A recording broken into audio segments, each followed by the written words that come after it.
मुळात खूप धन्यवाद सर. आणि मला खूप चांगलं वाटतं आहे की तुम्ही खूप चांगल्या पद्धतीने माझं गेस्चर केलं, वेलकम केलं.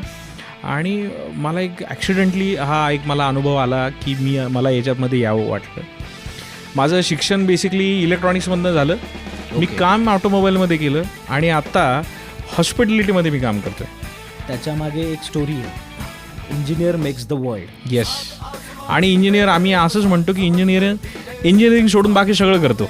मी स्वतः इंजिनियर आहे इलेक्ट्रॉनिक्स टेलिकम्युनिकेशनमध्ये, बट मी फिल्म इंडस्ट्रीमध्ये प्रोड्युसर आहे. Yes. Engineer makes the world. Please complete करा. आणि ऑटोमोबाईल सेक्टरमध्ये काम करत असताना मला एक गोष्ट जाणवली की ज्या लेवलला शेष लेवल आहे त्याच्यामध्ये ह्युमन टच थोडासा कमी आहे, सगळ्या मशीन टच जास्त आहे. आणि बेसिकली ह्युमन टचला, सात्विकतेला मी थोडासा भर देणारा, त्याच्यानंतर स्वतःची ओळख ठेवणारा, लोकांना मदत करणारा हा माझा स्वभाव थोडासा दूर झाला होता. आणि अशा वेळेला एक गोष्टीची जाणीव झाली की यार लोकांसाठी काहीतरी करायचे आणि सर्व करायचे चांगलं काहीतरी. अशाच वेळेला पैसेसुद्धा चांगले कमवायचे.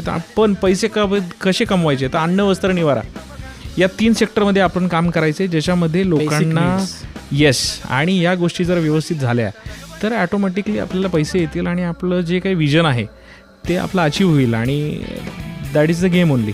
मग अन्न, वस्त्र, निवारा या 3 गोष्टी ठरवल्या आणि अन्नला घेऊन मी चालू केलं. ही सुरुवात होती 2016ची आणि आत्ताही मी हॉटेलियर आहे. याच्यामध्ये cafe, cloud kitchen, resort, franchise model हे सगळं केलं आणि करून बघितलं.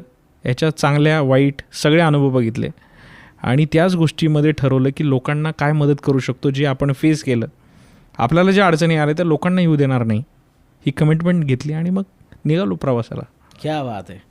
म्हणजे हे एक वेगळंच एक गिमिक आहे, स्वतःच्या अनुभवातून दुसऱ्यांना शहाणा करायचं. येस.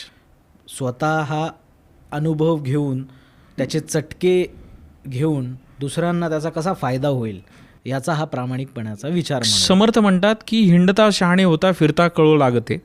आणि